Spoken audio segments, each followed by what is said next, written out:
Thank you all for making it out today. Really appreciate it. My name is Anthony Lavenda. I'm the director of the Center for Climate Action and Sustainability here at Evergreen, and I'm also a faculty member. I teach classes on climate policy. Please enroll in them if you're interested in learning about climate policy. As many of you know, the Climate Lecture Series is something we organize every quarter. We hold 2 lectures per quarter in weeks 3 and 7. This being week 3, we're really excited to kick that lecture series off for the 23-24 school year. The Climate Lecture Series focuses on bringing a bunch of different folks here, everything from academics to activists and community groups to come talk to us about what they're doing around climate change, as well as climate policy, action, climate science, climate justice, those types of issues. So we try to feature those here in this Climate Lecture Series. I want to start off just with a quick land acknowledgement. Evergreen's Olympia campus is located on the territories of the Medicine Creek Treaty Tribes, which include the Squaxin Island, the Nisqually, and the Puyallup tribes. The Squaxin Island tribes' habitation of the land on and around the inlets of the southern Salish Sea include what is now the city of Olympia and Evergreen, this campus, and that time has spanned thousands of years, their time here. Treaty rights right now that are established a long time ago are now facing new issues around climate change. I encourage folks to really dig into the resources available at Evergreen, including the native cases, which many of you know about, as well as the Olympia Hidden Histories Project, which really unearths some of those socio-natural relations and long-term histories of people who've resided in this place for a long time. I just want to do a couple announcements related to the Center for Climate Action and Sustainability before we go ahead and get started and introduce our guest speaker today. Just wanted to say this is the first lecture of the year, like I mentioned, but we'll have many more. Our next lecture is on Wednesday, November 9th, featuring Professor Kelly Kay from the University of California, Los Angeles, and she'll be talking to us about forest conservation and the problem of private property within forest conservation. I'll also mention that the CCAS is organizing a number of events related to climate change for students, as well as the broader Evergreen faculty and community. So please join us directly. For example, right after this, we'll be having a weekly climate cafe that happens every Wednesday. This quarter, it's in the Social Justice Center in Evans Hall 2205, the library building. There's like coffee there. It's a good space to come and just talk to your colleagues about important climate issues or just to hang out. We also have a number of other events that I encourage you to check out. Go to our website, evergreen.edu/climate. I'd also encourage you to check out things like internships that we have available for students, other resources that are on that website, so please do check it out. But I don't want to delay any further. I wanted to welcome our guest today, Dr. Adam Romero. Adam Romero is an associate professor of science, technology, and society at the University of Washington, Bothell. He is author of Economic Poisoning, Industrial Waste, and the Chemicalization of American Agriculture, which is sort of the first part of his project leading into his newer book project, which he'll be talking about today. That book was a winner of multiple prizes. I'll spare you all the details of those, but just to know it's a really important book, and I encourage you all to go out and read it. As a scholar, Adam is interested in understanding why American farmers use so many industrial chemicals to grow our food and fiber. So a really succinct research statement, which really helps us understand where he's coming from. Adam is also a very prolific gardener and spends most of his free time in his garden talking about gardening or helping others with their gardens. And if you're interested in following along with Adam's productive and rather impressive garden, please check him out on Instagram at robinsfollow. Thought I'd do that for you. But today, Dr. Romero will be delivering a talk entitled Industrial Chemicals and the Problem of Too Much Food. So please join me in welcoming Dr. Adam Romero.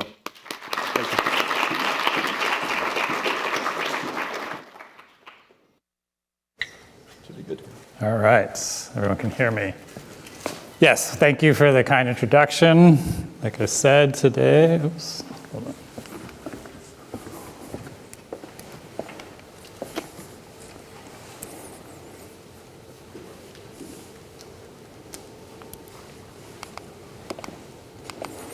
Oh, well, that was working earlier. All right. So I'm going to talk to you today about one of the biggest problems still facing U.S. agriculture. Yes, it intersects with climate change. Yes, it intersects with lots of other things you're interested in. But one of the biggest issues facing U.S. agriculture today is simply the problem of too much food. And I'll be looking at the problem or the relationship between the influx of industrial chemicals in the post-World War II environments and the problem of too much food in that same era.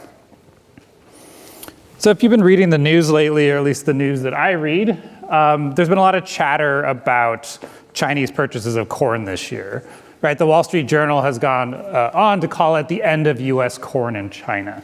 So what exactly is going on? Well, the US is the largest, or had been the largest exporter of corn to the Chinese, right? And the Chinese are using it to feed their growing appetite for, in this case, pork, right? These are some of these really amazing new factory farms being built in China, right? Really giving a new meaning to the term factory farm. And a lot of that corn would go to grow, specific their growing appetite for pork, but it'll also be used in a lot of other animal-based industries. And we could do some back of the envelope calculations. China imports roughly 5 to 8 million tons of US corn every year, worth about $5 to $6 billion, right? In terms of sort of, we live in tech land, 5 to 6 billion isn't that much, but for agriculture, it's a ton of money, representing somewhere between 5 and 7% of total US corn output. So about 5 to 7% of everything grown in US agriculture gets exported to China. And I really want you to think about the farmers who grow this corn, right? It takes about 1.5 million American acres to grow that corn.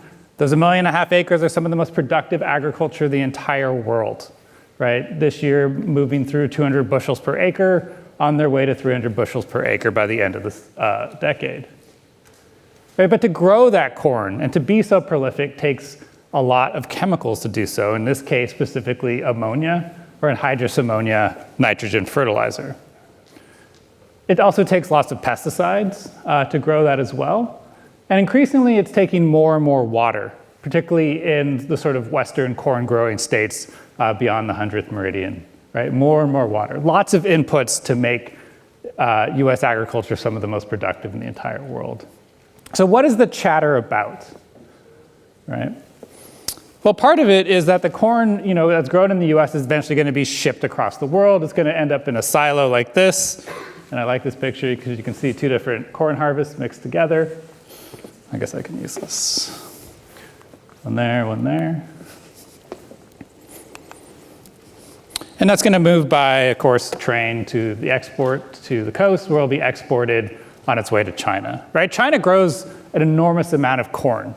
They're the second largest corn producer in the world. They just happen to consume everything that they grow, right? So what really is this chatter about? Well, for the last roughly 50 years, the United States has been the main corn exporter in the world. And for the last few decades, the Chinese have been one of the main purchasers of that corn. Something is afoot, though, and that this year Brazil will be the largest exporter of corn for the first time.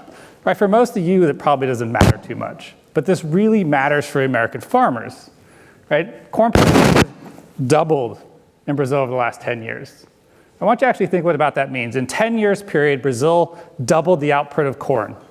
The issue for Brazil had never been their inability to grow corn. They've always been great at growing things.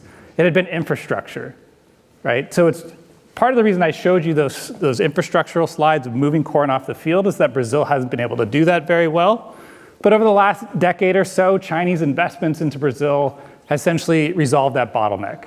And now on the backs of the soy boom that's happened, we have a corn boom, right? So the first time in over half a century, Brazil is now the major corn exporter, and it's going to continue to increase, right? There essentially is going to every year doubling sort of production moving forward. So why does this really matter? Well, it matters if you're a US farmer, because China is trying to isolate the US in many ways, and one of this is through moving to sort of bilateral purchases of corn from Brazil, right? So what would that mean? What would that mean if the United States was suddenly stuck with all this corn they couldn't sell on the global market, right? What would happen if when China fully backs out of the US corn market? Probably won't happen overnight, but you can imagine over the next few years them stopping to buying US corn and turning to buy Brazilian corn. And it's that second question that you kind of have to really consider. What would happen to all that corn? Those 1.5 million acres of US farmland, right? And the farmers that grow it, roughly 1,000 farmers are going to grow all that corn. What would actually happen to that? right? If you're thinking in your head that, well, maybe they'll just stop growing it, that's just not going to happen. Right? Because leaving that corn on the market would actually devastate American farmers. Right? Agriculture operates at extremely low margins, where the difference of 2 cents can mean the difference between whether you have a profitable year or not. Right? If that corn's left on the market, many would go bankrupt. Sort of a annual process in agriculture where farmers go bankrupt. The counterintuitive thing that's going to happen, though, is those farmers that remain are actually going to increase their output. When there's too much corn on the market, instead of decreasing their output to match, right, demand, they're going to do the opposite and increase supply. And hopefully that will make a little more sense by the end of this talk. All right. So I just wrote a book called Economic Poison, Industrial Waste, and the Chemicalization of American Agriculture. It's about many different things, but in reality, it's about a couple of simple questions. Where do pesticides come from and why are they used? I think I do a pretty good job at answering the first part of the question, the where. The why is much more difficult, though, because why an individual farmer decides to use pesticides on their field is multifaceted, and it's not simply there to kill a pest. So where do pesticides come from? Well, my book looks at the pre-World War II history of pesticides from 1860 all the way up through 1945. And if we look at that era, we can see that most pesticides are going to come from industrial waste. So industrial waste, I mean waste produced in the production process. This is not post-consumer waste. A good analogy would be this is waste produced in making the plastic bottle and not the plastic bottle itself. Right? So during the later part of the 19th century, this was the heyday of industrialization. All sorts of new industries are springing up, big mining, coal tar, early petroleum, and the waste products from these industries are going to be really important for agriculture. And one of the main reasons is that industrial waste is cheap and it tends to be toxic. Right? If you're a farmer, you can't afford a really expensive pesticide. Right? Industrial waste tends to be cheap because everyone's looking to get rid of it. Right? Especially early on, you could, yes, vent it to the atmosphere, you could put it into your nearby lake or river, but regulations, environmental regulations, actually start to take those avenues away. Right? So environmental regulation might say you can only put out 5% of emissions, but what do you do with the rest of that you capture? Right? It didn't actually solve the problem. It just simply moved the problem somewhere else. And what manufacturers figured out is that they could sell it into agriculture, and instead of paying to get rid of it, they could be paid to get rid of it.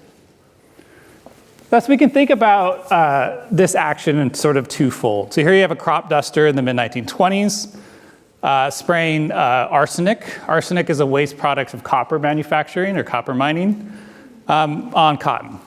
This is the South. I think this is North Carolina. And we can think of this act as twofold, right? The farmer is using pesticides to kill the boll weevil here so that they can have a higher yield. But at the same time, they're taking industrial waste from a point source and sort of distributing it all across the country.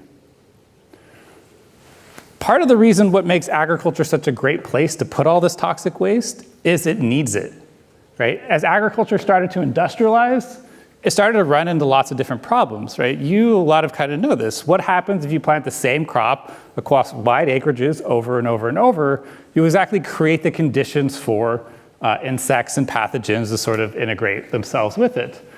And one of the funny things, everyone knows this is happening. People are not aware. Like, they know that monoculture brings pests. They just decide that it's just part of what it means to grow agriculture in a capitalist fashion. Right? Because again, look at these plants. That's all there is, cotton, cotton, cotton. Thus, if an insect gets in there, it basically has an endless buffet. And agriculture is different than other industries at this time because, again, it needs toxic chemicals and it starts to demand them. And it starts to need them to maintain its form. I'll give you a good example of that. So one of the chemicals I write about in my book is the compound DD.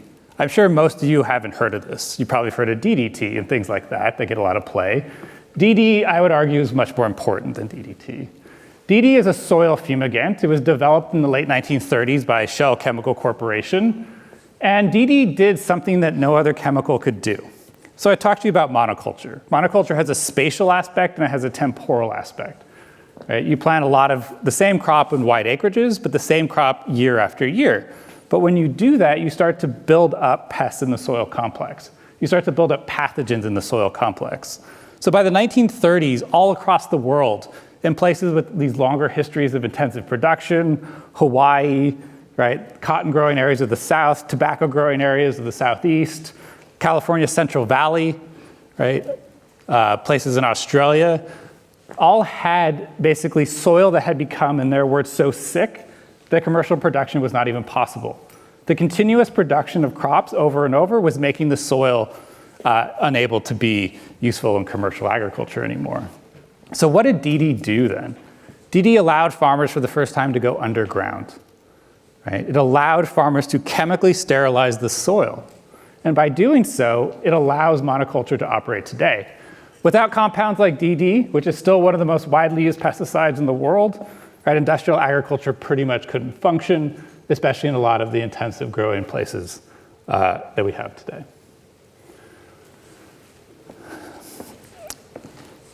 One of the other major things that comes out of my book, right, besides the sort of stuff about waste, was sort of this idea. The rapid growth of pesticide use by American farmers in the pre-World War II era occurred during periods of large surplus production. So what do I mean by that, right? Pesticides were moving rapidly into agriculture at a time when there was already too much food. So despite the narratives at the time, right, that we need to use these pesticides because we're running out of food, the exact opposite is actually true. Right? Pesticides were moving into agriculture during periods of extremely large surplus production. So we can sort of build on that then. We can say that pesticides were not necessary for the US to grow food, right, and fiber as well. Right? They were not necessary. In fact, they did something else. They exacerbated surplus production. I'll give you an example. Right, so here we are in the middle part of the 20s again, 1925. Cotton is already being overproduced. Growers are already producing more cotton than any market can absorb. And so what happens, right? The crop duster is going to be taking World War I plain technology, transforming it into other types of chemical warfare. Right? And these two gentlemen putting calcium arsenate are going to spread it all over the fields. And 1925 is going to be one of the largest cotton harvests. Right? But what good does it actually do to harvest more cotton if the cotton market's already oversaturated? So in this case, the use of pesticides is exacerbating a problem. It's exacerbating the problem of too much cotton and not enough places for it to go. So my book ends in 1945, and that's where this one picks up. Right? And we all know the sort of post-World War II story. Right? This is what Rachel Carson talked about. Right? Pesticides, fertilizers, tractors, you name it, it's just moving into American agriculture. Agriculture production exploded, right? We're talking 7–10% growth year on and year out from the 1950s through the 1970s, right? Which sounds fantastic, right? As a grower, the more you produce, right? Of course, the more money you're gonna make, but the actual opposite is true. And again, this is a story we all know. And when I mean industrial chemicals, that's what I'm talking about. Fertilizers and pesticides, but lots of other things are moving in as well.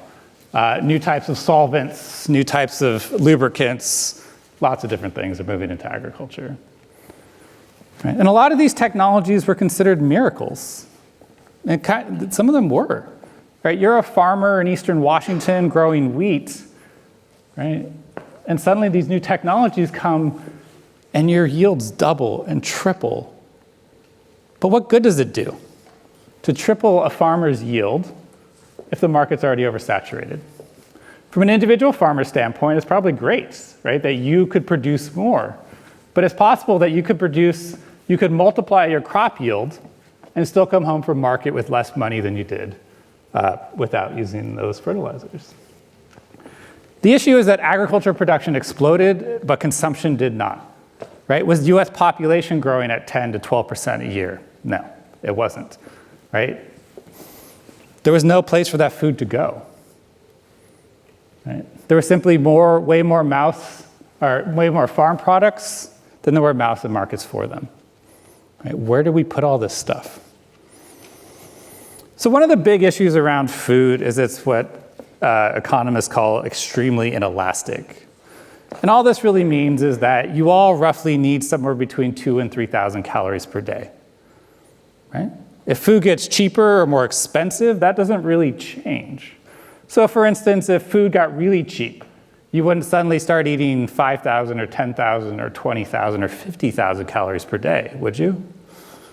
No. And that becomes one of the main issues here, is that there's simply not a place to absorb this excess food, right? Which means that in the market, prices are going to go down, often below the cost of production, which means that farmers will actually lose money growing crops. This became known as the farm problem, often subtitled the crisis of abundance. Right?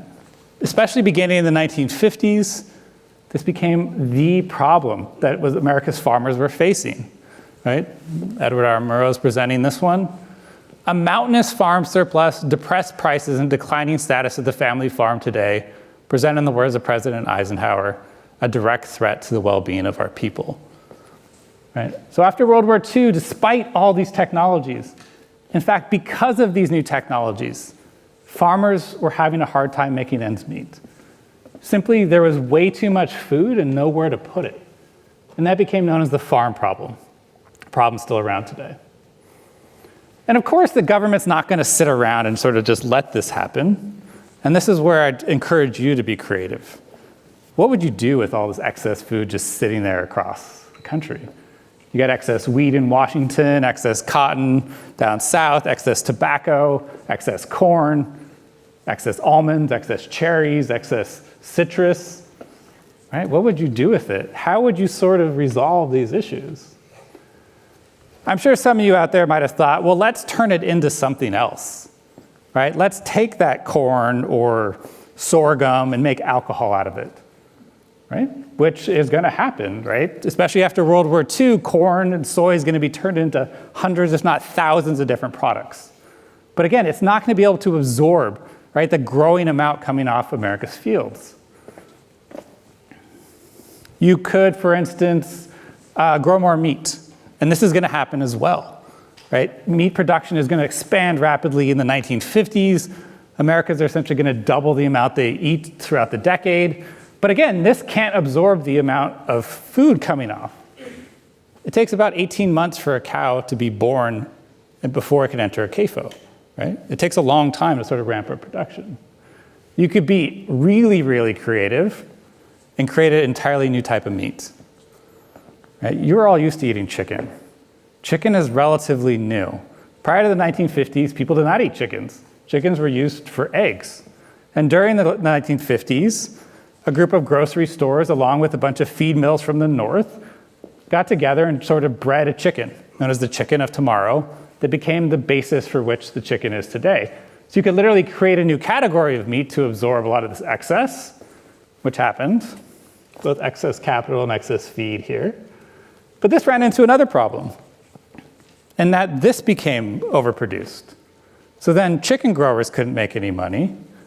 Right? The reason chicken looks the way it does today, which is when it's often the least healthy thing on the menu, is because of overproduction of chicken. Because you have to create more value, so you take that chicken apart and you turn it into really unhealthy things, like chicken nuggets.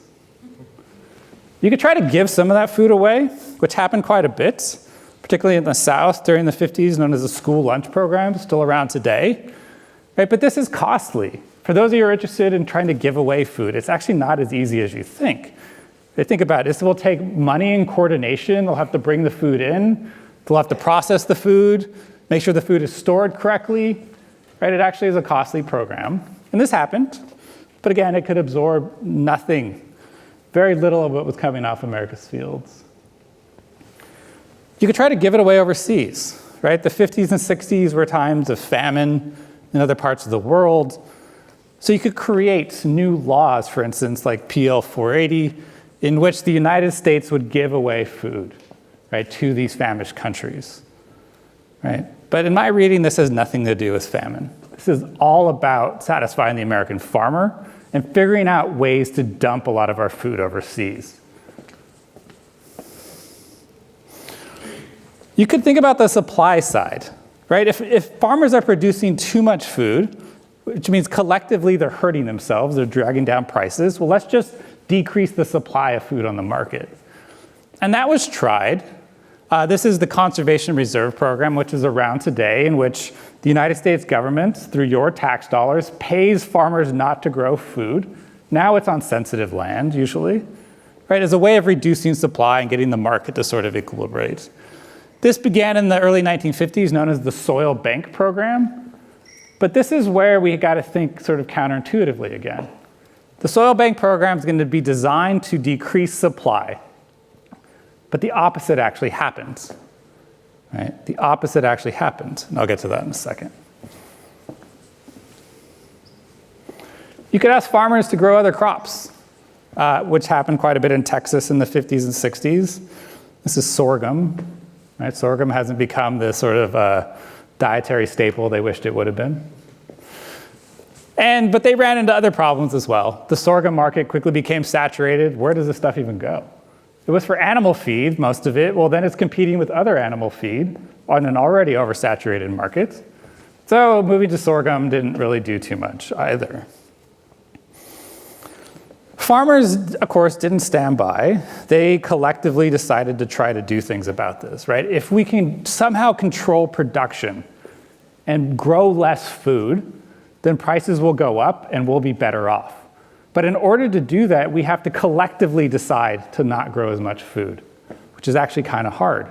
And so they would form cooperatives, like Land O'Lakes in this case, right? And cooperatives are formed for many different reasons throughout US history, really beginning in the 1890s, really picking up steam in the 1920s. It wasn't just about controlling production, it was about other things like declining status of farmers in the country. But it's actually kind of hard to control production even as a cooperative. There was a series of laws passed in 1927 that gave cooperatives their sort of legal backing. And it's funny because when we think of cooperatives, we think of them for sort of that sort of socialist idea, but that's the opposite of the cooperatives we have here. These are probably the most hyper-capitalist organizations you're ever going to find. It's really hard to control production, because during the 1930s, the Supreme Court's going to sort of undermine a lot of those laws, which is why Sun-Made Raisins found it easier to control production at night with the billy club than it did through legal maneuverings. And after in the 1950s, US government would actually step in and use these cooperatives to form cartels.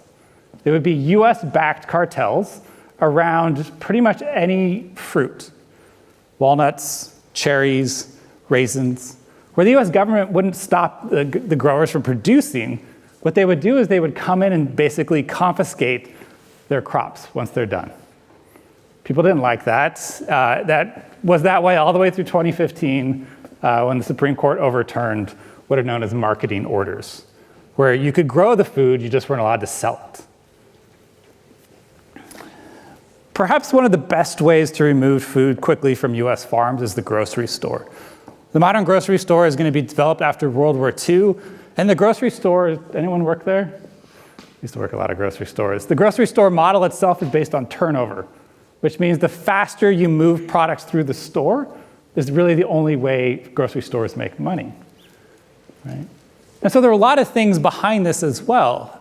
In 1936, they're going to pass the Motor Carrier Act, which is going to structure trucking basically from 1936 until Jimmy Carter deregulates it in 1978.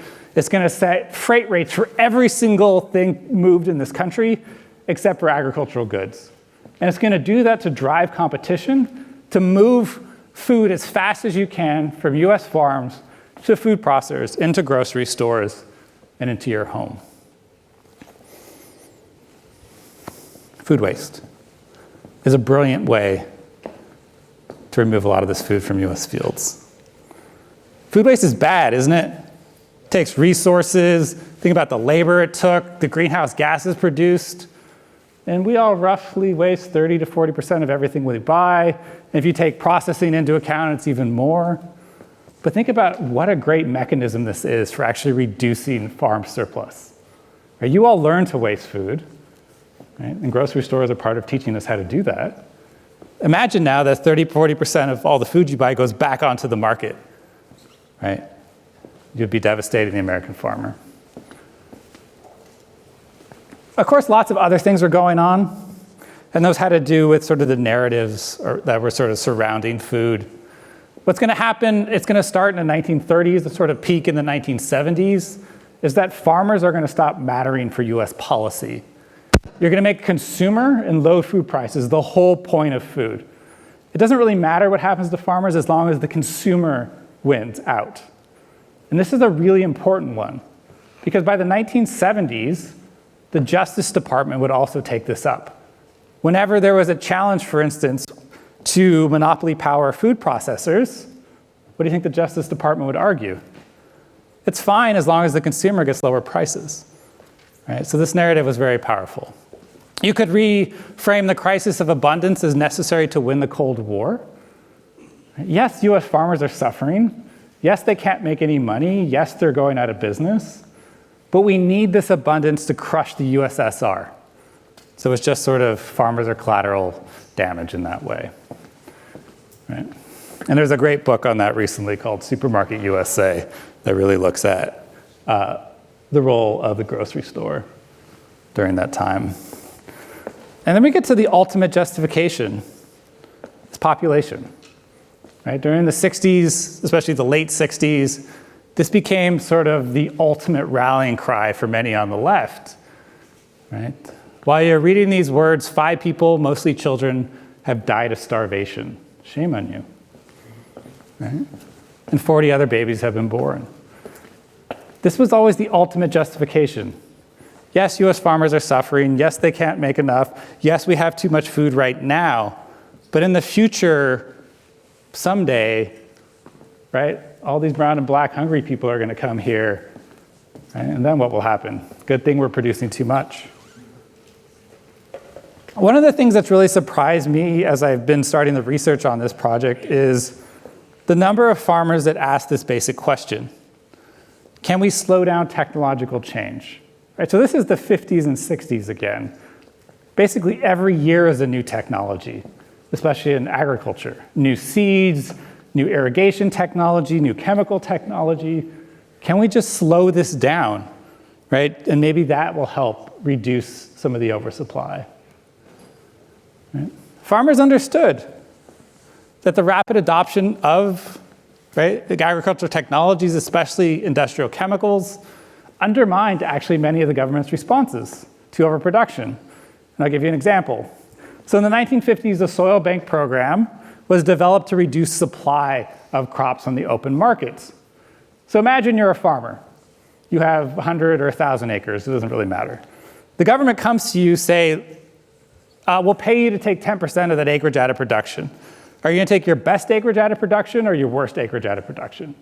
You're going to take your worst acreage out of production. And what are you going to do with that money you get?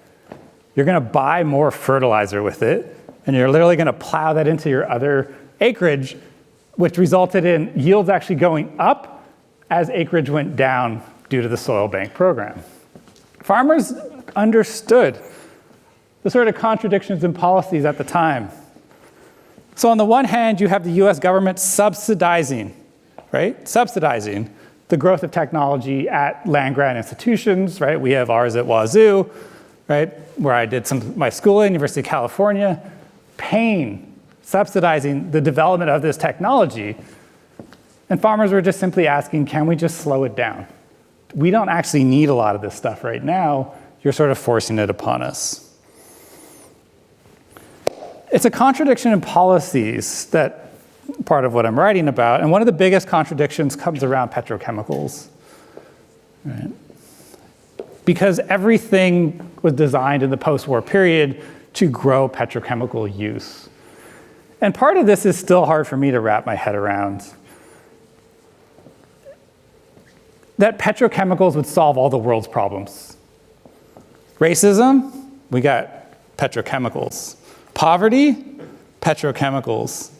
Any problem we're going to solve with petrochemicals because, right, if all conflict derives from scarcity, at least according to a lot of people at the time, then if we have so much stuff that all conflict will go away. Right? Didn't quite happen that way. And that's what I'm writing about. So industrial chemicals and the problem of too much food is about the techniques, the technologies, policies, and narratives developed to upkeep an agricultural system of high input use and chronic surplus production. Because those are contradictory. On the one hand, we have an agricultural system that's being driven to produce as much as possible. On the other hand, we have policies that are being designed to absorb all that excess being produced. How do you actually do both at the same time? Right. Specifically, how do you do both in a market-based system? Because the market should correct itself. And I like how Stuart Chase puts it, excess capacity demands its upkeep. What he's getting at is that there has to be constant intervention into the market in order for a market-based system to constantly overproduce. Right? Supply and demand should tell us it would not happen. Right? Which becomes my guiding question for what I'm writing this book about. If industrial chemicals are driving surplus production, how do you maintain an agricultural system that uses more and more chemicals each year while not totally devastating the American farmer? And I'm a bit disingenuous about that last question, as there's policies in the 1950s and 60s that are specifically targeted toward devastating particular segments of American farmers. Right? And it all comes down to a really basic principle.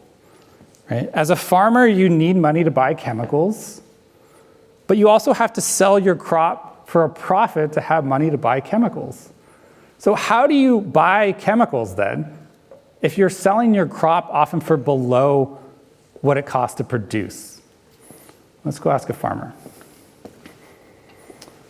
Let's go visit Bob Whitmore's farm in 1954. Bob Whitmore is an Illinois corn farmer. He's lucky enough to be interviewed by a Life magazine reporter who's doing a story about the miracles of modern farm technology. Right, that term miracle keeps coming up. And you can see one of those new miracles, this anhydrous fertilizer tank sitting directly in the left in your foreground. And the reporter goes to great lengths to describe Bob's crop. The greenness of the leaves, the lushness of the plants, the height, the size of the ear. Talking about how 1954 will be Bob's highest yielding crop ever. And that's all great. Yet buried at the end of the article is a paragraph that, well, despite 1954 being the highest yielding crop ever, Bob's 1953 crop sits in the foreground unsold. Right? The article goes on to justify all that, of course, using population. So how did Bob pay for chemicals? How did Bob pay his mortgage? How did Bob, buy a tractor? Well, one of the things Bob did is he likely had sold his crop. So even though it's sitting there in the foreground, he kind of technically doesn't own it anymore. And what he sold it to was known as the Commodity Credit Corporation. One of the largest federal corporations in the United States, still remains so today. It was created in 1933. It's a wholly owned US federal corporation. I know that doesn't always make sense. It's like the post office. It was based on the idea of the ever-normal granary, which Henry A. Wallace, the Secretary of Agriculture during the 1930s, read about in a PhD dissertation about the economic principles of Confucius. Right, so you never know what your writing will end up. So the period that Henry Wallace is reading about is roughly 2,000 years ago during the Han Dynasty. What does the Han Dynasty have to do with capitalist agriculture in the 1930s? Well, what it has to do is the Han Dynasty actually had private ownership of land for the most part. Of course, it's a little different, but essentially had private ownership of land. And the ever-normal granary was a way to address the sustainability of market-based agriculture and the unpredictability of nature. Right? We all know this, those who've gardened. Right? Some years you have boom years. You did the exact same practices you did the year before, and some years you have bust years. And so the ever-normal granary was designed in the Han Dynasty to essentially pick up excess when it's on the market during the boom years, to store that, and to put it back on the market during bust years. right? This is similarly like Pharaoh's 7 years of abundance and 7 years of scarcity, just sort of based on a market-based system. But there's a problem, though, with that. There was no longer any bust years. It was only boom. So the original goal was to stabilize food prices, which actually were supposed to increase farm incomes over the long term. Right? And the CCC would make carrying loans, also known as non-recourse loans. So essentially what Bob did is he sold his crop to the Commodity Credit Corporation for a particular amount of money. Right? And if Bob never paid off those loans, all that meant is the CCC could come in and take his crop and not take his house or anything like that. And that's, for the most part, what happened. On average, most farmers never paid back the loans. They simply used their crops as collateral, which the CCC took. They would eventually control when you could put these crops on the markets. If prices reached a certain threshold, then you could put these crops on the market or not. More often than not, they sort of sat in storage and degraded. Loans were for 52 to 75% of the parity price. I'm not going to get too much into this, but this is really about economic justice for farmers. Parity is based on the years between 1910 and 1914, also known as the golden age of agriculture. By percentage, it's the highest increases in immigration the United States has ever seen. It's the last time farmers did well in the United States. And parity would be that, paying them a price in which they would sort of have the same standards of living as their urban, as us that live in the cities. Early crops included wheat, corn, cotton, tobacco, cattle, hogs, milk, and milk products. So it wasn't just corn, it wasn't just cotton. Literally everything that's being produced in the United States, for the most part, there's no markets for a lot of these things. And it would eventually move on to pretty much every product. In 1948, the CCC would be rechartered and given mandate to buy, store, dump surplus in the US and overseas. And the CCC is still around today. Right? When President Obama tried to open up Cuba to the US, one of the first meetings was potato producers and the CCC there. This constant need to move US crops somewhere else. The CCC is eventually going to build and maintain a massive system of commodity storage across the US that was dismantled during the Reagan administration. Think about this last one. In the 1950s, these loans to farmers became the largest domestic spending program. More than education, more than any other infrastructure, your tax dollars were going to pay for these loans to farmers, right?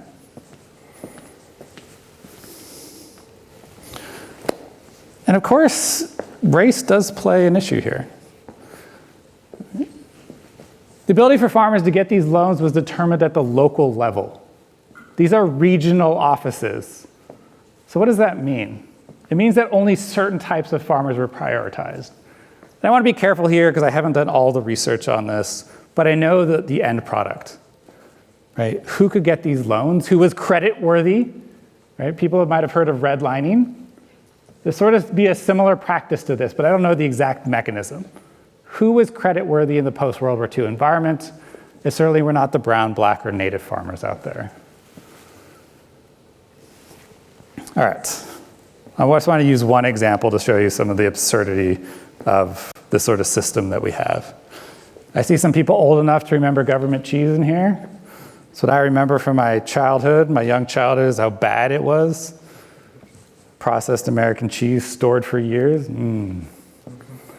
All right, so what happened? The year is 1977, 1978, high inflation.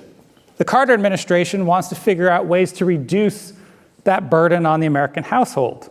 At the time, milk and milk products were a major staple of diets. So what did they do? The Carter administration is going to pass a series of laws that's going to subsidize the production of more milk, right, as a way to reduce inflation, at least on the budgets of the household. So what do you think happened? Every US dairy farmer took them up on this. And what'd they do? They produced more milk than they've ever produced before. Did this solve inflation? No. what it did was actually create the conditions that if this milk remained on the market, the very laws that were just passed to produce more milk would have actually devastated all those dairy farmers, which you can't do as a president, right? It's never a good look to make farmers go out of business as a president. So what happens? The Carter administration then steps in and starts buying up all this milk off the market, because you can't let it go on the market because the prices would go down too much. But then what do you do with all this milk? Well, you have to turn it into something like cheese, right, which only stores for a certain amount of time. Well, Carter, of course, loses in '80, and Reagan comes in, and Reagan gets some bad press. Like, what are you doing with 250 million pounds of cheese in storage? 250 million pounds of cheese, right? I think it's more than a pound per US person at the time. So they start to get rid of it. They destroy enormous quantities, they give away some, right? Eventually it's sort of dismantled, and the Commodity Credit Corporation's storage facilities are dismantled as well. They still exist, we just have privatized it. So in a period of 5 years, the US government spent $7 billion to pay farmers to produce more milk than was needed, to buy up that milk once it became on the market because it would crash the market, and then to pay that to give it away and or destroy it. Right?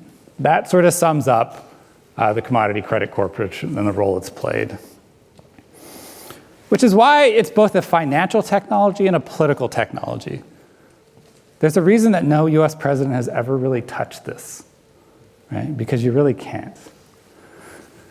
It enabled the rapid growth of industrial chemicals on American farms despite chronic surplus production, but it was not the only one. Credit on the front end is just as important. And I'm not going to get into that today, but you can imagine what happens after World War II is that the United States government is going to subsidize banks to go into these farming communities and offer them credit. Right? The USDA lost a couple of lawsuits again. Only certain farmers are allowed credit. But it's really important, and it's still important for today. Right? Those of you who are thinking about potential other forms of agriculture, stuff on the field might be the least important thing to change. Right? One of the biggest issues might be simply just the structure of credit.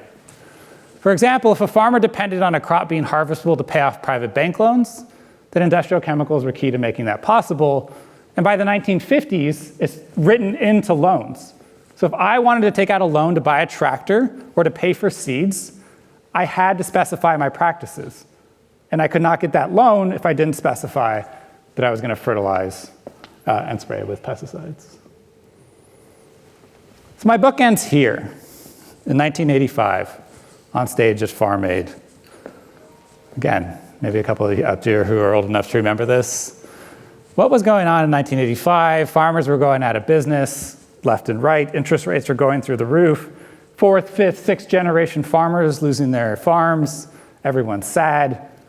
Right, so what does Willie Nelson do? And let's get together and raise money for these family farmers. Right? But I like this example because of actually what Willie Nelson says many years later. He's like, we thought that if we could just raise enough money at one time, then we could actually solve a lot of America's problems, especially farmers' problems.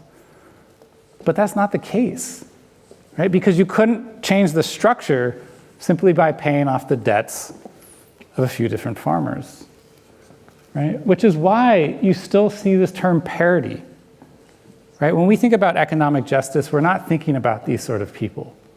But this is an economic justice question, right? American farmers are losing their place in society. They're no longer important, right? They're swamped in debt. They can't afford to send their kids to college. This is an economic justice issue as well. Right? And you can still call this number because it still works. So you can still donate to Farm Aid today, which is another good example. They didn't quite solve the problem. So I began the talk by telling you the couple questions I'm really interested in. And one of them is the why of pesticides.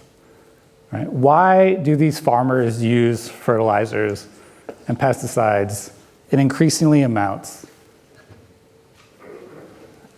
It's actually a rational economic decision. They are doing the right thing. Each individual farmer is doing the right thing, despite collectively it might be the wrong decision. There are rational economic decisions in response to overproduction. Let's see if that makes a little more sense here. So what exactly is going on? Low prices caused by overproduction are going to spur farmers to try to produce more per unit input, right? Which then leads to more overproduction, which then leads to more inputs like pesticides and fertilizers and so on, right? So instead of too much food on the market leading to decisions to decrease production, the opposite actually happens. Because as an individual farmer, you're just trying to get your costs down below production. I really like it how Jim Goodman puts it. If farmers got paid a fair price, they wouldn't need to continuously overproduce just to make more profit per unit of production, because they'd be getting a fair wage for whatever they did produce. We'd eliminate a lot of the surplus we have in dairy, beef, and commodity crops, and we could grow a lot less, and we wouldn't need to be looking for alternative uses for the things we grow and trying to get people to eat more meats and more dairy products. I actually want that, let that sink in. I'm sure there's some of you out there that actually want to eat less meat. I think it's a great thing if we all did for energy or water or whatever, animal welfare. But that's not possible right now, because the policies of the United States are structured in a way that encourages people to overproduce, and on the back end then it relies on taxpayer dollars to find outlets for that, which is why Michelle Obama was reprimanded by the USDA when she tried to institute meatless Mondays. You are literally not allowed to say to eat anything less at the national level. We still have not solved this crisis. The farm problem is still with us. And you know how I know that? Because the very institutions that were sold to the American people and sold to Congress as temporary are still around. Yeah, a lot of this shifts to direct subsidies in the 1970s and other forms, but it hasn't fixed the problem, right? We are still in a crisis of abundance, right? If someone like China stops buying our corn, right, it could have devastating effects on American agriculture. So if there is one thing you take away from this talk, maybe ponder later, we are told so often that we are running out of food, that food scarcity is the problem, but that's not the case in the United States. The shape of our agricultural system, the shape of our food system, the way the grocery stores look from food waste is because of too much food, right? It's not because of too little. I know it's counterintuitive to wrap your head around that sometimes, but the very structure, the problems that we face are actually too much and not too little. Thank you.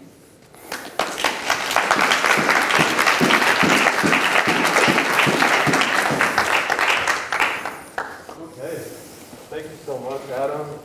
We now have a bit of time for questions. I have a mic here that I'm going to try to pass around to folks.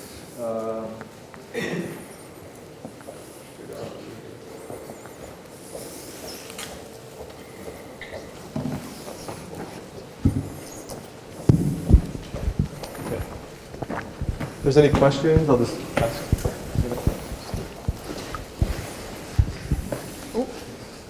Hi. So what do you propose that we do in order to address this crisis of abundance? Do you have any theories or any thoughts on where we might even start? I don't have a solution to this because it's such a big problem and it's so ingrained. The United States has always had this issue of abundance dating back to the earliest settler days. In the early, meat production, they used to cut just the loin out of the pig and throw all the rest away because there was so many pigs around. One has to be that agriculture has never existed in a market. The government's always stepped in and sort of subsidized and directed, right? The government's just a big price fixer. So that is something that we should probably talk about more. We should talk more about subsidies. Agriculture is going to need to be subsidized. It just is going to have to be. But it's sort of how and where those subsidies are directed is going to matter. The other is it's going to have to be a top-down solution. And I know people don't like to hear that. because we've been sort of trained to have these bottom-up community-based aspects. But it's going to have to come down from the top, and that's going to mean having players in the room, right? When there are these meetings, it's meetings from chemical companies, lobbyists from chemical companies, lobbyists from food manufacturers and processors, and government officials, and that's it. Right? There's got to be another voice in the room that says maybe we're not doing this right. And so, yeah, I don't know what exactly that looks like, but it will have to be sort of based in national policy. Yeah. Got one here and then here.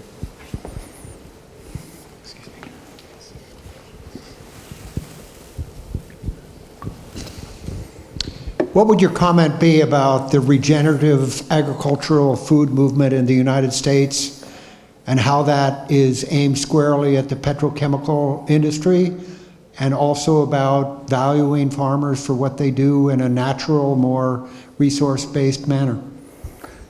Yeah, I mean, I'm all for regenerative. Regenerative is like organic. One regenerative farm can be very different than another regenerative farm, right? The meaning is quite wide. A lot of it's hard for me when regenerative farms come out of like Coca-Cola and those sort of big food processors, but it does have a place. But what would it take for regenerative farms to be sustainable? Not in terms of in the environment, in terms of business. It's going to take probably subsidies outside in order to make sure that regenerative farm stays profitable. I disagree. There are people who will pay for regenerative. There is, right? There's people that pay for organic as well.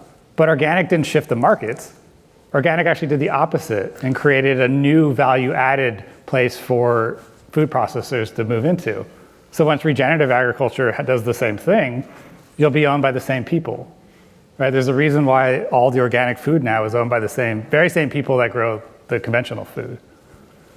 So yes, there are going to be people, but you're never going to change the food system through asking wealthier people to pay more for food. It's just not going to happen. But that's what people said when organic started. Exactly the same philosophy. Mm-hmm. People aren't going to pay for it, but they are now. But who pays for organic food? I mean, it's a big issue. It's a social justice issue, right?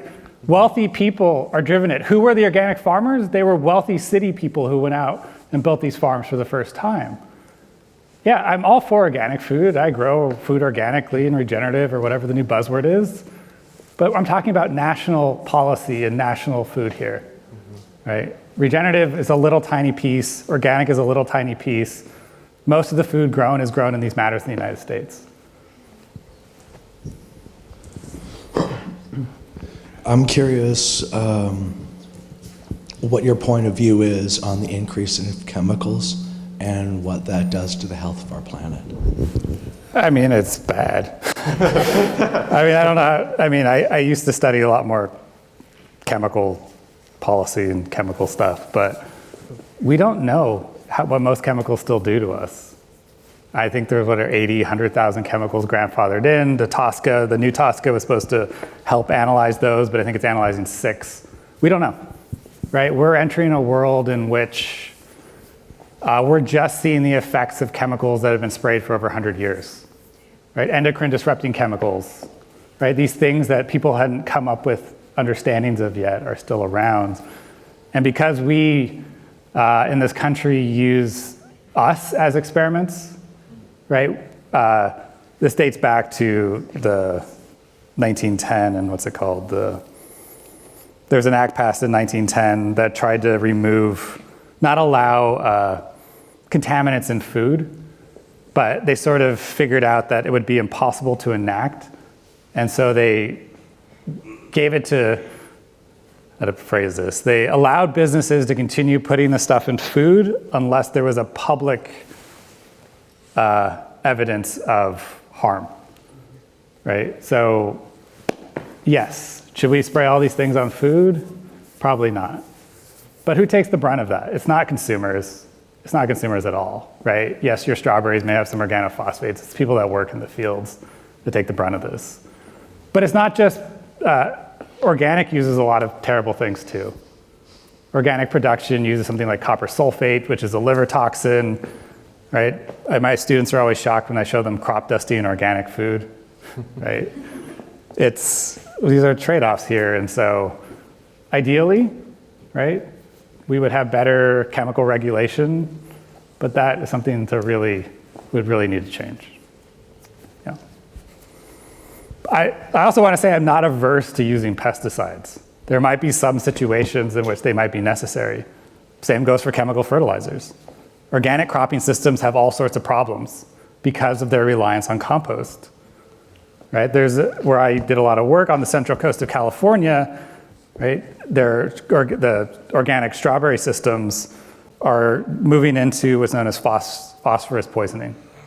They have too much phosphorus relative to other things because of the type of fertilizers they use. Right? To actually burn some of that phosphorus down, you might need to put anhydrous ammonia on those strawberries.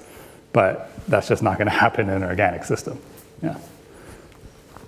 Hi, I'm not really sure how to word this, but it feels that the problem with our food system is that we treat food as like a commodity and not as a right. Yeah. And like, I'm not, I want farmers and people who grow our food to get paid, but I also want people to, we have an excess, but there are people who are hungry and, we have this excess, but people who need to get fed aren't getting fed. And I believe it's because we treat food as a commodity and not as a right.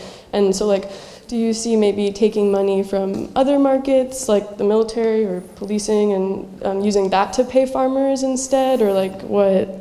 Yeah. I mean, it's a collective decision we all would have to make. How important is food to us? Right? And it's not just a question of food. We as a country face some pretty big issues when it comes to climate change. Most of our food is grown in California.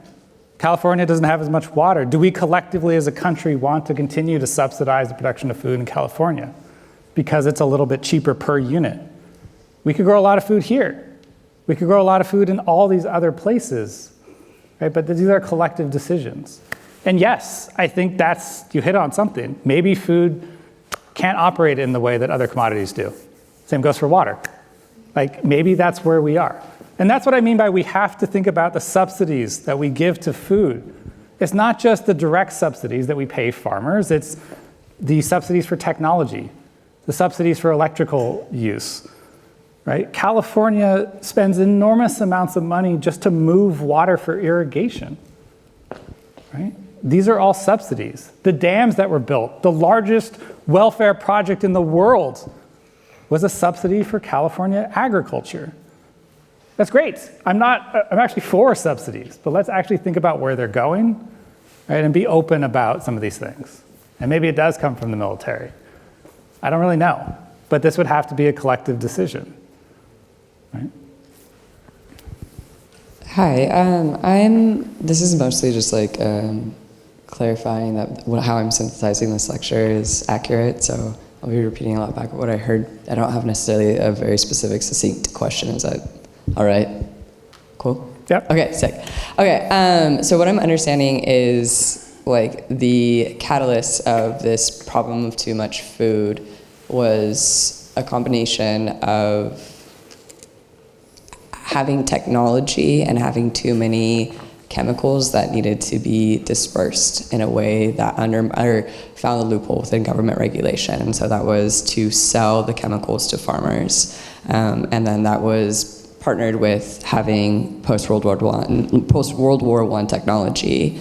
And this like positively reinforced both this as production and this as a tool for production. And so that married now agriculture with chemicals and this technology, correct? Okay, so that kept evolving over time. And also now we have this social element of wanting to positively reinforce it within our communities and our farming communities. And that was around like, okay, so that gets positively reinforced, then it's like we're believing that we need to be making this food.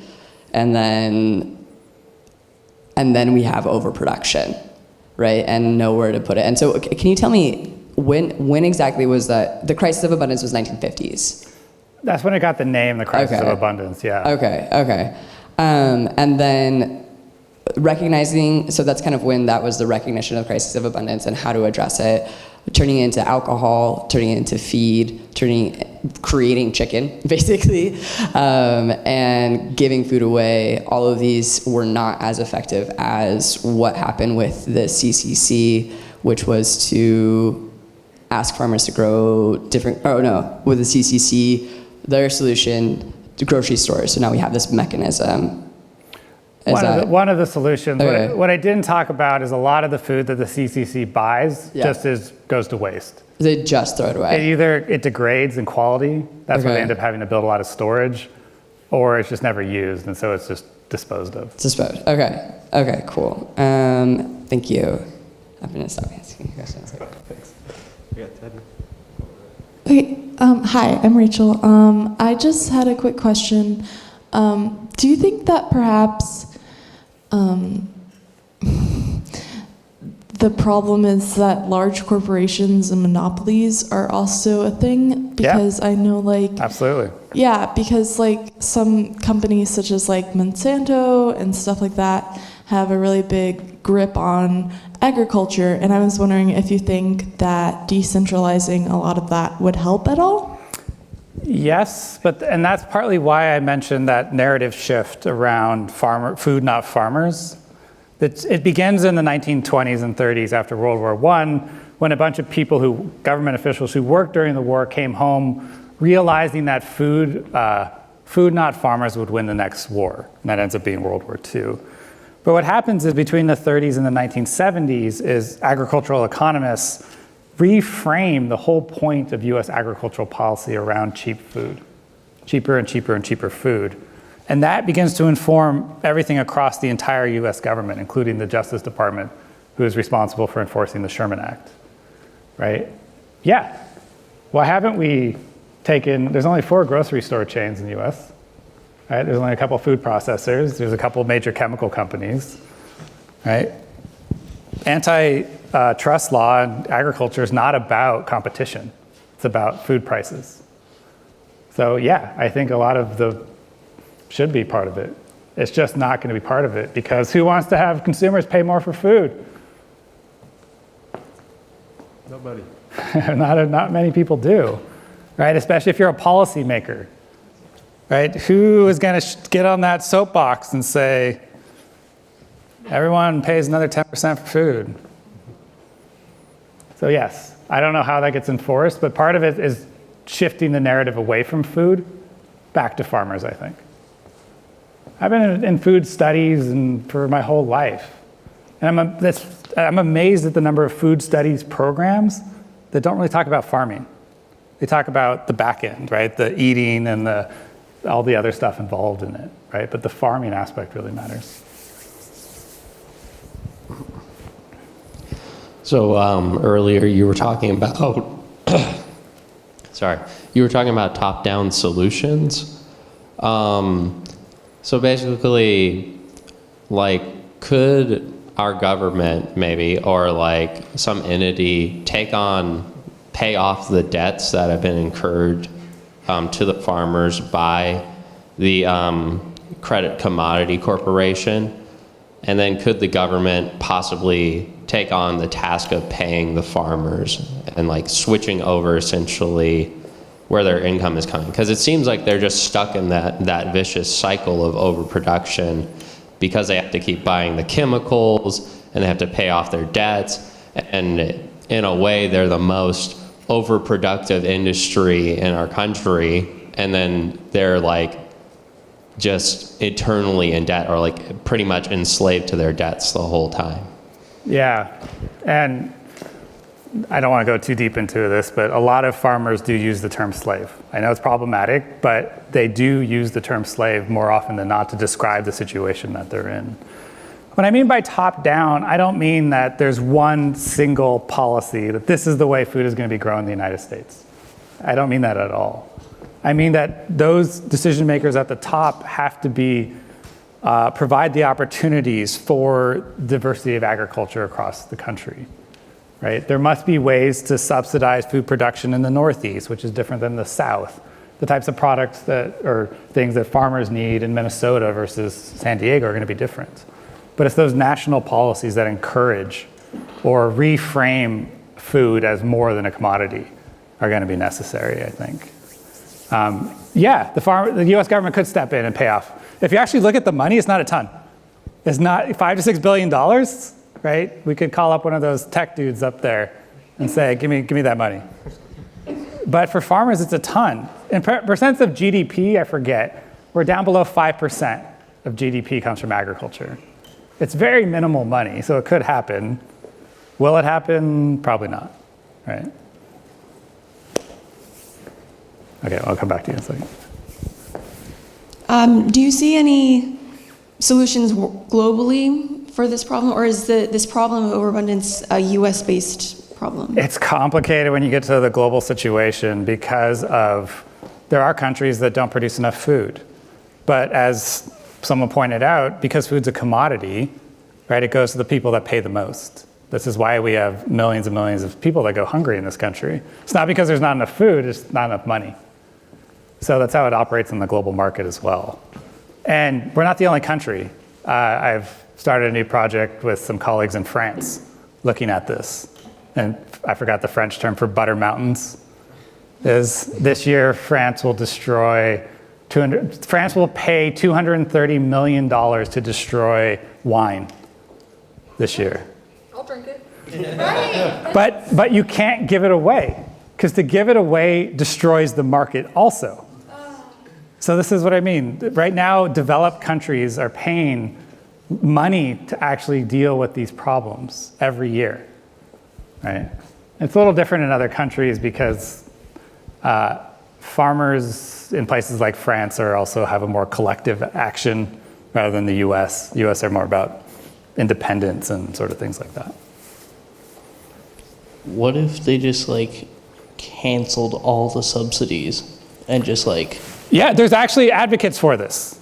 And it's I didn't talk about it here, but I talked about the farmers who said there's too much technology. There's another group that said even more technology, right? And actually to cancel all the subsidies, to kill the CCC, to do away with all of that.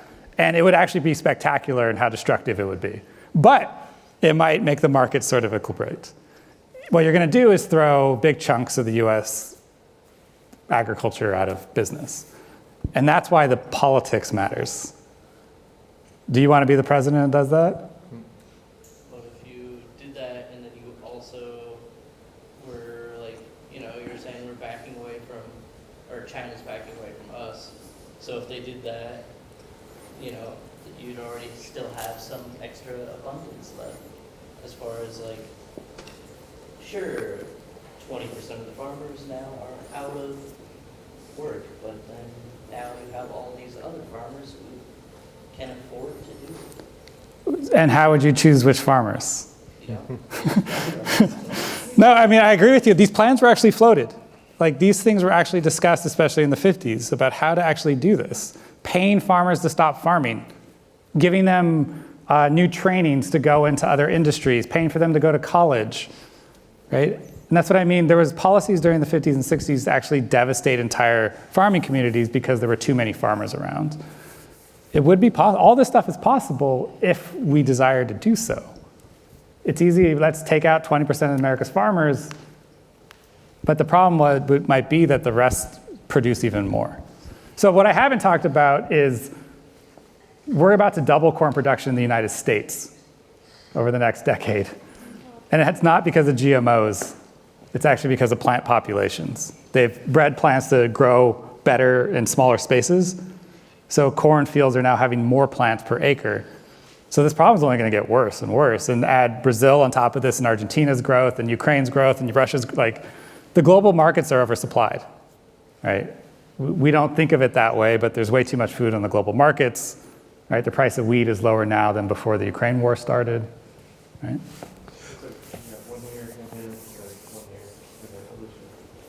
Similar to what someone else had asked, but is there any country that has enacted a policy that has helped their farmers? It depends. It really depends. I mean, all developed countries subsidize their agriculture at some level, whether you're New Zealand or Australia or Europe or even Argentina at this point. And that's the issue, right? We're supposed to be operating in a capitalist market, and none of it is, right? None of this stuff is. This is price fixing by the US government just on a sort of national and global scale. So I don't know. The France example is hilarious because anytime you try to do anything for French agriculture, they always march on Paris.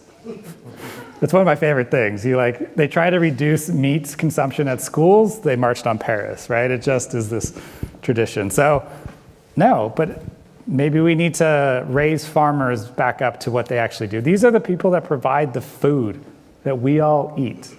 They have lost their importance in society, and that's, not just our fault. But maybe we as a country need to sort of bring them back up.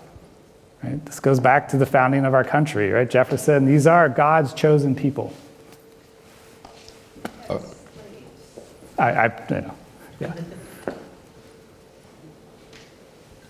Hi, so I don't know if this may have already been answered, but I guess for our country on the U.S. scale, why haven't these large corporations and these large grocery chains just collectively decide to lower the prices so that food won't rot in the stores and it'll just go off the shelves quicker? Well, they have figured out ways to do that. There's a great book on this by I forgot her first name, Marion Nestle, about how to actually move food off the store shelves really quickly. And they do this, right? Why does Costco lose money on every chicken it sells? Right, to bring you in, to sell you more food. Collective action is hard in the US, right? Especially among the type of people you're talking about. Yeah, but if there's, the Costco chicken, I know that's a loss leader. It gets people in the store. If they did that with all food, so do you think profits would drop? Because they're already wasting so much. Wouldn't it not really matter? Not exactly sure what you're asking, but I mean, they're not going to really lower food prices. Yeah. Because, right, if you actually let the market run, prices would drop extremely far, and then food prices would drop, right? But there's the whole step I didn't explain about the processors, sort of in between, and the growth and power in the processors in the 70s and 80s. And they're going to determine a lot of the pricing. And grocery stores become their own major players in the 80s and 90s. So a lot of the pesticide practices are dictated by grocery stores now. Yeah. Thank you so much. I'm wondering if you could comment on kind of the political effects of this crisis on rural areas. I'm from Wisconsin, and I remember during the family farm crisis of the 80s, 90s, how farmers were quite progressive, anti-corporate, very critical of the system. But through these policies, their sense of community have been devastated. Now there's opiate addiction. There's kind of people being driven into the hands of the far right. This is now in many places Trump country, but it became Trump country partly through this process. And I'm wondering if you could comment on how the agricultural crisis has kind of fed into the political polarization between rural and urban areas. Yes, right. That polarization goes back a long time, right? The difference, but you're absolutely right. And that what I'm talking about is not just a crisis in agriculture, it's a crisis in rural life, right? That really gets going in the 50s and 60s as your neighbor goes under, as you go under, right? Those storefronts of the 50s and 60s that all go. If you go to a lot of rural towns in Wisconsin and Illinois, where I almost got a job in southwestern Illinois, right? Rural communities are falling apart, right? And a lot of this, you said, is because of these very aspects. And I don't want to say what exactly leads into these things, right? But if you feel that you're abandoned by your government and abandoned by your town, of course, you're going to sort of move into certain things. But there are no jobs in these areas, right? The hospitals are closing. And so this is a collective question for all of us as well. Do we want to be an urban society, or do we want rural communities to thrive? Yeah. Yeah, and I've taken classes to New Zealand, and I was really struck by the health of some of the rural communities where they still have their own, theater, clothing store, hardware store. That's the same for France, where I'm beginning to work, right? What is the difference between, even they have industrial growers, but there's still the community aspect, right? And I was sort of joking about Jefferson there, but like the qualities of rural life, right, that have disappeared, right? That there's something about this, and maybe collectively as a country, that's fine. We want to move towards AI robots in the fields, which they're moving towards, and we don't have rural communities, except tourist communities and people that operate remote teaching places. It's a fundamental question, right? That maybe people need to move other places. I don't really know, but it does lead into what you're talking about. I think we have time for one or two more. Most of my question has already been answered through everyone else, but so government employees have one of the best employee rights. What if we took U.S. farmers out of the hands of corporations, decommodified food, switched culture to local and cooking focused, and then really increased workers' rights overall? I think that's great, but I would say there might be some resistance among farmers, right? I encourage you to go actually talk to your farmers, even the ones around here. Like, what are their political views? Who are they? What do they actually think they're doing with their lives? That's really important, right? These people spend their lives growing food to feed you, to feed us. They have that sort of frontier mentality, and good or bad, right? They're individuals, and that is part of that. So I agree, I think that'd be great, right? But actually going up to a farmer, asking them to grow maybe a little bit less or change to a different model is probably the hardest thing to do, right? If you ever asked a farmer to grow less food, they're gonna look at you like you're crazy. Yeah. Just like to suggest that defining what you mean by food maybe would change the context of the talk a little bit and move the question that was just asked. And a quite well-known farmer in the room left this talk, and we're at the end of it. I wish we had more time. I would like to share that you used the word absurdity several times, and this was, in some sense, a form of scholarship of absurdity. I understand the context that you created because of the situation that you described, which is so absurd. But to give you a little bit of context, I had a group of the students this morning that were at the local elementary school helping students harvest buckwheat in a trial, teaching them how to thresh it, sorting it through, turning it into a flour, making pancakes, and then having the elementary school students go home with some buckwheat flour to make pancakes for their family. We have students on this farm paying tuition to grow food that they then sell that they can't afford to buy. So I'm just suggesting that the framework, or wish we had more time so that the framework that you applied, the framework you used at a global level of politics could be applied in the local context. Because I know some people that left where they felt like there was a disconnect, and I feel badly about that. Because we did have some farmers in the room. So I wonder if you could clarify exactly what you mean by redefining food here. Or who grows the food, the type of food that's being grown, One could assume that we have a world with too much food and no one's hungry. That's not true. Yeah. That's that's not true at all. I'm not suggesting it is. Yeah. Do we live in a world with too much food? Yeah, we do.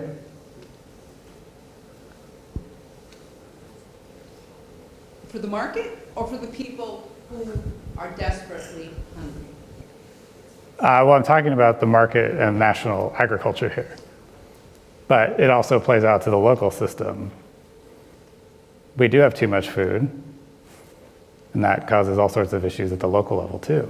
Right? People can't It's purchasing power that really determines whether you can feed yourself or not. If you have time for one specific that might get at a question, the Sun-Made raisin in the billy clubs, could you could you fill out that story for us? Because sure. I think most of us might not know that. Sun-Made Raisins is one of the cooperatives that controls basically 100% of raisin production in the US. In the 30s, Sunkist was the other one of the other big ones. And they were really good at controlling production by their members. The grape growers, partially when it started, right? Farmers are very independent people. And they don't like being told what to do. And these cooperatives would come in and tell you, all right, instead of growing 10 acres of grapes, you can only grow 6 acres of grapes. And farmers wouldn't listen. So what Sunkist did is they would hire night riders, as they were called, and they would come break your knees if you didn't listen to what they said. And then after the war, that gets actually institutionalized through marketing orders. So marketing orders are these really weird things in which the USDA, again, wouldn't stop you from producing, they would just stop you from selling on the market. So in the 1950s, there were cartels, right, in walnuts and cherries and avocados and all of these things, in which they would only, do you know the maple syrup cartel in Canada? Yeah, maple syrup cartel basically is a price-fixing cartel. It controls the amount of production on the market. It's like De Beers with diamonds and OPEC with oil. There was a very same thing happened with pretty much all fruits and fresh food in the 50s. And it sort of runs through till 2015, till it's overturned for being unconstitutional. But yeah, agriculture was extremely violent in the 20s and 30s. Not even just from the labor standpoint, but from also the farmer standpoint. All right, I think we are at time now. I just wanted to say thank you, everybody, for a stimulating discussion. Lots of really great questions for Adam, but let's thank Adam for coming down here and sharing his work with us.